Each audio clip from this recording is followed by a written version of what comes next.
já havia falado sobre o evangelista Marcos. Os evangelistas foram 4: Marcos, Mateus, Lucas e João. E o evangelho, então, leva em conta os relatos desses 4 evangelistas. Como nós já falamos sobre Marcos, hoje nós vamos trazer um pouco da vida de Mateus, que foi o segundo evangelista, escreveu o segundo evangelho. No evangelho estão reunidas as narrativas que se constituem no Código Moral Universal, que era a mensagem que o Cristo deixa para nós. Mateus, do hebraico, significa dom de Deus ou presente de Deus. E ele foi um dos 12 discípulos, então, que deixou tudo para seguir Jesus, a caminhada de evangelização. O Evangelho, segundo Mateus, ele tem 28 capítulos e mais de 1000 versículos. Então, é matéria bastante extensa. E o Evangelho de Marcos, de Mateus e de Lucas, ele é tido como, de João, é tido como sinóticos. Ou seja, aqueles que têm semelhança e que foram, então, escolhidos como o resumo da doutrina do Cristo. Porque tem os evangelhos apócrifos também, que são aqueles que foram deixados de lado, porque não havia segurança naqueles relatos. Então, os 4 evangelistas, com as suas narratórias, eles deixaram todos os ensinamentos de Jesus para que a gente possa seguir. Antes de ser chamado para seguir Jesus, Mateus era um publicano. O que era o publicano? Era um cobrador de imposto. E isso aconteceu na época do domínio romano, que alocou ele em Cafarnaum, uma cidade marítima, perto na Galileia, e dentro da Palestina. E seu primeiro contato com Jesus ele se deu enquanto ele estava trabalhando. E foi narrado da seguinte maneira, como escreveu então Mateus. Chegando ali, Jesus viu um homem chamado Mateus, sentado na coletoria, ou seja, ele estava no posto dele, esperando para que fossem pagar os impostos. E Jesus disse a ele: siga-me. E a partir daquele momento, ele deixou tudo para seguir Jesus. Foi como um momento mágico, vamos assim dizer. Ele se levantou e saiu com Jesus. Curioso é que dias depois, ele preparou uma festa na casa dele, um grande banquete, para um número muito grande de pessoas. Porém, essas pessoas eram todos coletores de imposto também, eram todos cobradores de imposto, ou seja, da mesma linha profissional dele.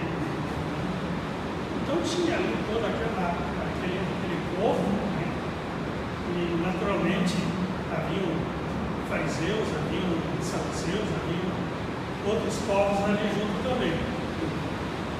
Mas como Mateus, ele era um coletor de imposto, que era uma ocupação daquele tempo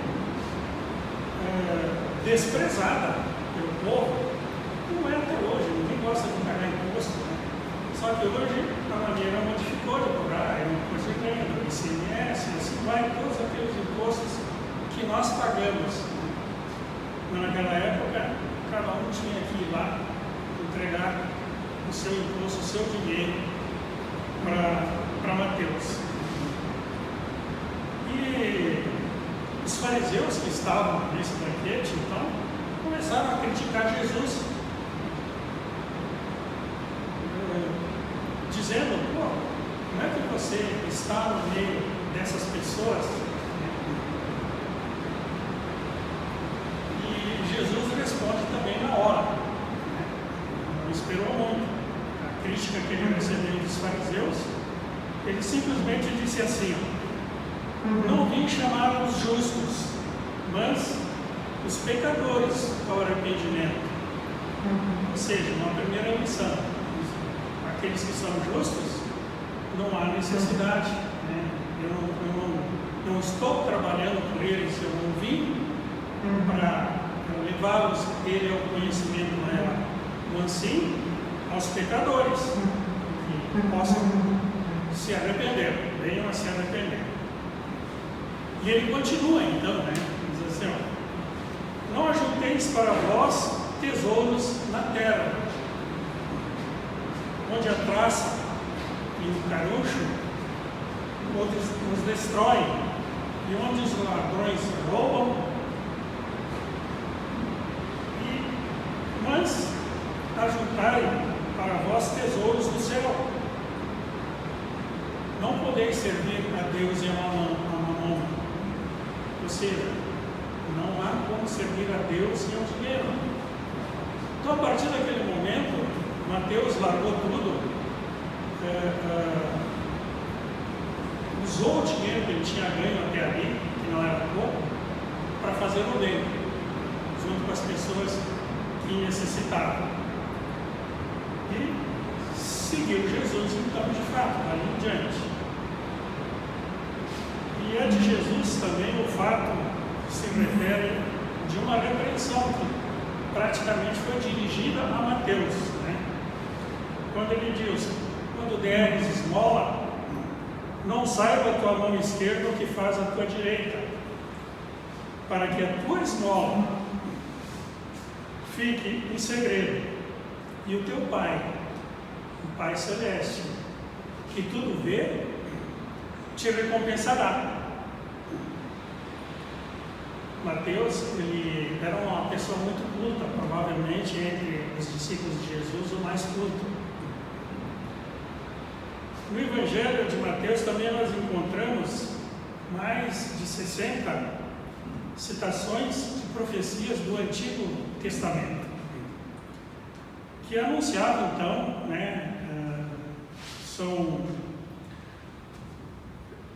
enfim, citações de profecias do Primeiro Testamento, onde anunciavam a vinda de Cristo, a vinda de Cristo, para demonstrar que Jesus realmente era o Cristo, ele era o Messias, e era aquele que estava sendo aguardado pelo povo.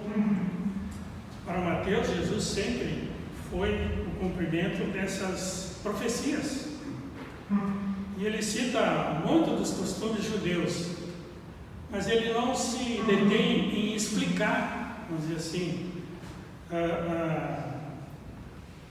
o comportamento, diferente dos outros evangelistas, que além de citar, eles explicavam melhor. Ele se refere a Jesus constantemente como o Filho de Deus, com uma sensibilidade muito própria, como os judeus faziam naquela época. Ele se referia, Mateus se referia ao reino dos céus, e os demais se referiam ao reino de Deus, que no fundo é a mesma coisa. Mateus, ele inicia o seu evangelho lá no primeiro capítulo, já buscando demonstrar as credenciais de Jesus, como o legítimo rei de Israel, aquele que veio para salvar o mundo. E ao longo do Evangelho, Mateus demonstra assim, de uma forma a não deixar dúvidas de que Jesus realmente é aquele citado no Antigo Testamento. Também, segundo Mateus, registrou os mais importantes sermões de Jesus. Ele se preocupou com isso. Ele inicia o evangelho dele falando do nascimento de Jesus e termina com a morte. Mas ele se deteve bastante sobre os principais sermões que Jesus fez. O Sermão do Monte, que fala das bem-aventuranças, e as parábolas são dezenas de parábolas em que ele, serviço dos fatos e dos costumes daquele tempo, daquela época, da sua vivência com a natureza e da sua vivência com o povo, para criar aquelas parábolas. As parábolas nada mais eram do que um ensinamento levado ao entendimento do povo naquela época, que tinha pouca cultura, ou quase nenhuma. Então ele criava aquelas histórias que foram chamadas de parábolas, para que eles pudessem entender melhor o que ele estava querendo passar para as pessoas. No Sermão do Monte, vocês todos sabem, das bem-aventuranças, ele deixou as instruções para a missão dos apóstolos. Isso ficou definido, como os apóstolos deveriam seguir adiante e disseminando a doutrina do Cristo. Ele fala também sobre as instruções para a comunidade cristã, que também ficou para cada um de nós, aqueles que não o estavam seguindo, mas ficou as instruções. No Sermão do Monte das Oliveiras também, que falava do final dos tempos, e o conflito entre Jesus e os fariseus era um tema comum no seu evangelho. Ele também menciona os saduceus, mais do que qualquer um dos outros evangelistas. E segundo Mateus, as doutrinas dos fariseus e dos saduceus eram um fermento que deve ser evitado, ou seja, estavam na contramão. Quem eram os fariseus, afinal de contas, então? Os fariseus seguiam o Tora, contidos nos livros da Bíblia, que a Bíblia também não é um livro só, são vários livros, se não me engano são 7 livros da Bíblia. E tinham um papel, os fariseus tinham um papel ativo nas discussões religiosas, e eles eram cumpridores assim rigorosos das práticas, mas das práticas externas, para os outros verem, do culto e dos cerimoniais. Eles eram muito da cerimônia, e de muito de se mostrar. Os saduceus já era uma seita, e os componentes dessa seita, eles não acreditavam na imortalidade da alma, não acreditavam na reencarnação, nem nos bons ou nos maus anjos, mas eles acreditavam em Deus. Sim, eles achavam que existia um Deus. Em outras palavras, eles eram materialistas. Para eles, a matéria resolvia o problema deles. Os escribas, que também são muito citados e relacionados nos evangelhos, são conhecidos como os doutores da lei, escribas, porque eles escreviam as leis, e eram os encarregados, vamos dizer assim, de interpretar e ensinar as leis aos leigos, aqueles que não tinham esse conhecimento. Mateus ele também retrata, como nenhum dos outros evangelistas, os veementes, os duros, e frontais ataques de que eram proferidos contra Jesus. Então ele tinha essa preocupação de retratar isso daí. Enfim, Mateus, para Jesus, era um rei vitorioso que um dia deve voltar e com grande glória. Falando um pouco mais sobre o Evangelho de Mateus, entre as citações que constam logo que Jesus ressuscitou, que ele se encontrou com os seus discípulos, ele marcou uma reunião com eles no monte, de volta à cidade da Galileia. Então, eram 11, porque nesse momento Judas já tinha se tirado a vida. Os 11 discípulos então foram para Galileia, no monte onde Jesus tinha combinado com eles: eu vou me encontrar com vocês lá. E quando chegaram lá, eles realmente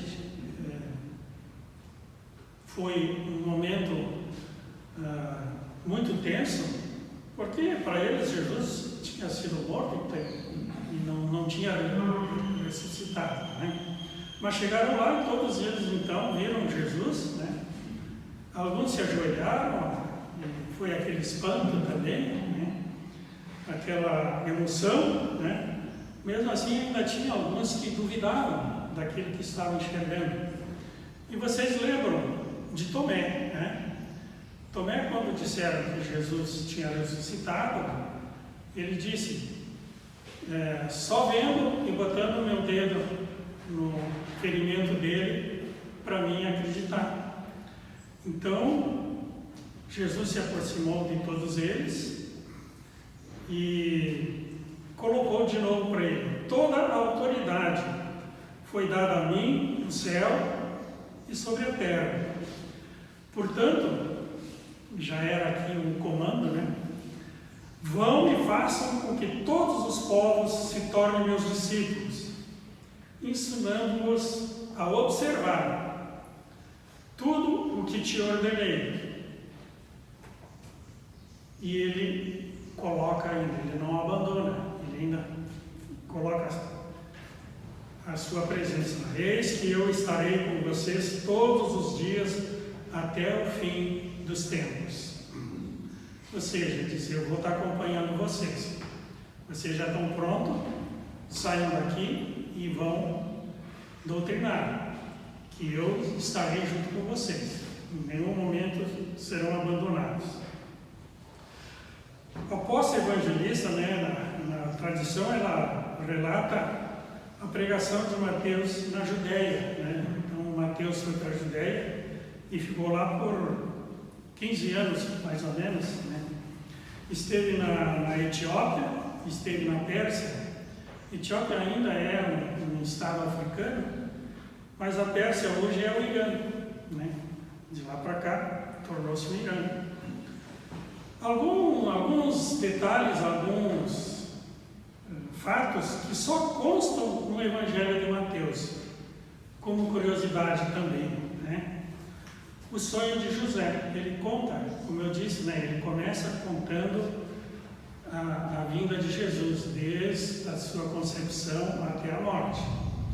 Então, o sonho de José, que está no capítulo 1 dele, e que foi escrito por ele da seguinte maneira: o anjo apareceu para José, então, e lhe disse: não temas receber Maria como tua mulher, porque o que nela é gerado é obra do Espírito Santo, e dará à luz a um filho, que chamarás Jesus.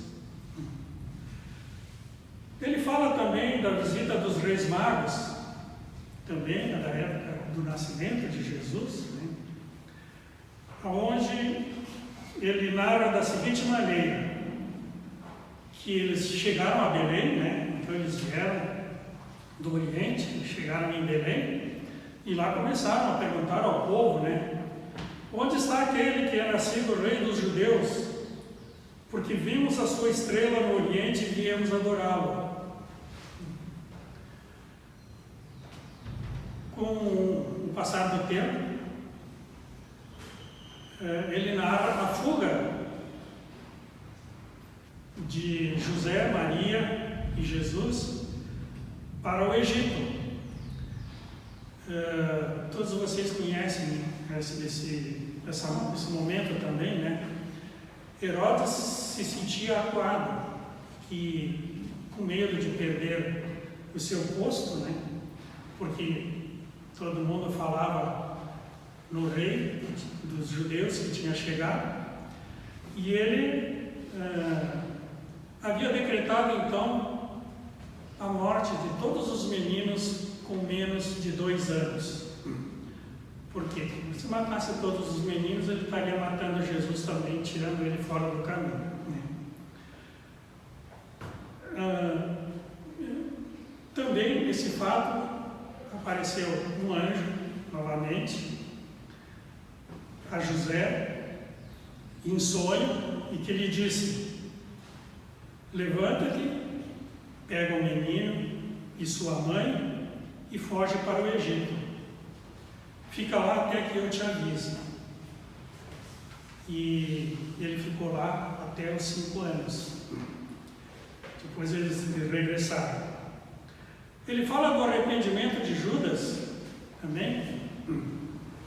E ele narra da seguinte maneira: então Judas, que o traíra, vendo que Jesus havia sido condenado à morte na cruz, arrependeu-se e foi devolver as 30 moedas. Ele virou chacota, né? Os romanos não queriam receber aquele dinheiro, né? Aquelas 30 moedas. Ele acabou jogando aquelas moedas lá, que foram apanhadas e foram revertidas para as pessoas que necessitavam, né? Mas ele narra o arrependimento de Judas, então. Ele narra também um sonho da mulher de Pilatos, naquele momento em que Jesus estava sendo julgado, né? E Pilatos, ele ainda estava no tribunal. Todos vocês conhecem a história, né? Que ele tentou fazer alguma coisa para salvar a vida de Jesus, né? E que no final acabou lavando as mãos, né? Como, vamos dizer assim, abandonando a causa, né? Mas naquele momento em que eles ainda estavam no tribunal e Jesus ainda estava sendo julgado, a mulher de Pilatos manda um mensageiro levar uma mensagem a Pilatos, dizendo assim: não entres nessa questão desse justo, porque num sonho eu muito sofri por causa dele. Apesar disso, não houve repercussão esse recado a Pilatos. A vida de Mateus, né, o seu final, existem 2 versões, né? Uma delas fala sobre a sua morte, de que ele teria morrido na Etiópia martirizado, ou seja, como mártir. Mas tem uma outra corrente que sustenta que Mateus morreu de causas naturais na Macedônia. Se morreu num lugar ou no outro não é tão importante, mas é o que eu encontrei na pesquisa. Eu gostaria de deixar para vocês também, encerrando a nossa palestra, né, que nenhuma religião ou seita ela questiona o Evangelho. O Evangelho não é questionado por nenhuma das religiões. Não há contradições, né, do Evangelho católico, espírita, enfim, de qualquer uma seita ou religião que possa existir. Ele nunca foi questão de disputa religiosa. Nunca ninguém levou para esse lado, né? Ao contrário, o Evangelho ele é um ponto comum de convergência das religiões. E eu gostaria, para encerrar, deixar uma frase que foi, não é uma frase minha nem nada, né? Mas é uma frase deixada por Jesus. E que ela retrata bem, vamos dizer assim, a missão que ele teve aqui conosco, né? E que vocês estão vivenciando, são mais de 2020 anos, né? Vamos dizer assim. E ele disse assim, ó: o céu e a terra passarão, porém, as minhas palavras não passarão. Então, eu queria deixar essa frase como encerramento da nossa palestra de hoje. E vamos nos preparar então para receber as energias dos passes, aquilo que nós viemos buscar, cada um, o que veio buscar no dia de hoje.